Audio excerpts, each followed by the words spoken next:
चला तर मग आज आपण तिन्ही पिठापासून मिक्स करून धिरडे तयार करून घेऊ.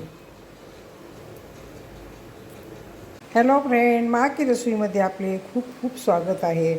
आज मी धिरडे बनवून घेते. कोण घावन म्हणतं आहे बघा, तुमच्याकडे त्याला काय म्हणतात ती मला सांगा बरं का. हो काही अर्धा वाटी बेसनाचं पीठ आहे, 1 वाटी गव्हाचं पीठ आहे, 1 वाटी ज्वारीचं पीठ आहे.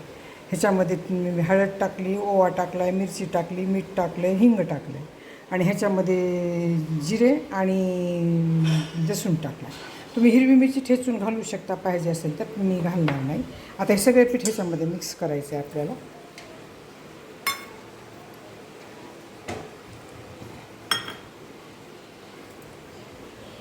आता ह्याच्यामध्ये पाणी टाकायचं भरपूर पाहिजे तसं आणि हे पीठ चांगलं असं मिक्स करून घ्यायचं.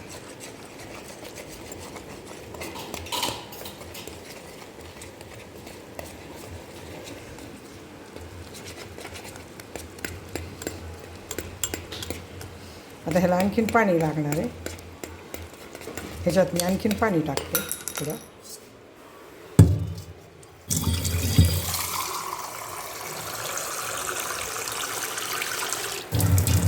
तुम्हाला तुमच्याकडे लसूण कांदा खात नसतील तर स्किप करा. न लसूण कांद्यात सुद्धाही छान लागते, फक्त ओवा थोडा वाढवून टाकावा लागतं ह्याच्यामध्ये. आता हे चांगलं मिक्स झालं हो का सगळीकडून.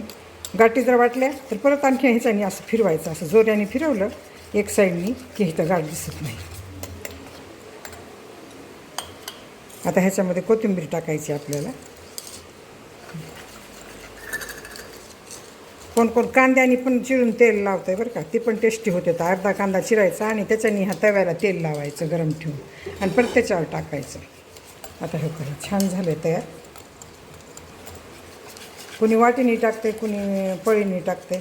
आपली आपली आवड आहे, आपल्याला जसं येते तसं करायचं. जास्त पातळ नाही करायचं. हो का, हीच कन्सिस्टन्सी ठेवायची. हो का, बघा कसं झालं. हो का, जास्त पातळ नाही करायचं. जास्त पातळ केलं तर खूप कडक होईल आणि विरळ विरळ होतं आहे. जास्त घावणं चांगलं होत नाही. रसाबरोबर खायला ते चांगलं लागत नाही. मी धिरडे म्हणते बघा, कुणी कुणी घावणं म्हणते. तुमच्याकडे काय म्हणते ती मला कमेंटमध्ये सांगा बरं का. आता हे नक्की मी हे पीठ थोडं सेट होण्यासाठी 2 मिनिट ठेवते. तवा गरम ठेवते आणि तव्यावर परत मी हे करून दाखवते. काही चांगलं भाजलं आहे बघा, किती कलर छान आला, किती छान झालं आहे बघा. ह्याच्यामध्ये फक्त मी लसूण टाकला आहे. तुम्हाला टाकायचं असला तर किसून कांदा पण टाकू शकता. कांदा, काकडीचे पण चांगले होते घावन, कांद्याचे पण होते, भोपळ्याचे होते, दुधी भोपळ्याचे होते, उपवासाच्या भोपळ्याचे होते. आता हे चांगलं भाजू द्यायचा दोन्हीकडून. फक्त डाळीच्या पिठाचे पण होते बरं का, पण ते खूप कडक होते. तर दात असणाऱ्याला ते डाळीच्या पिठाचे फक्त खायला येतात. बेसनाचं पीठ हरभऱ्याच्या डाळीचं त्याचेसुद्धा होते. तर फक्त तर ज्वारीचे सुद्धा होते, छान होते ज्वारीचे. पण त्याच्यामध्ये थोडी सुजी मिक्स करावी लागते. बघा किती छान झालं.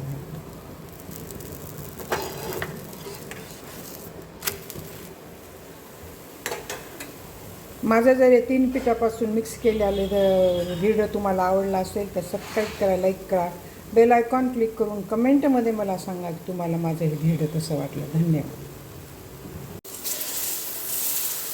अगोदर पाणी टाकून पुसून घेतलं, तेल टाकून पुसलं सगळं आणि आता ह्याच्यावर टाकायला. हे कांदा असा तयार केला आहे मी तेल लावायला. ह्याची टेस्ट चांगली होती. आता काय असं तयार करायला. जास्त पातळ नसते रसाबरोबर खायचा.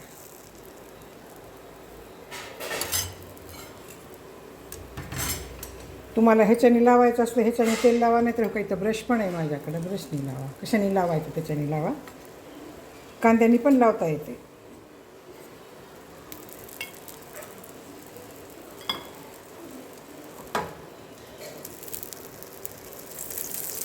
तेल सगळीकडे गेलं म्हणजे ते छान भाजते खाली.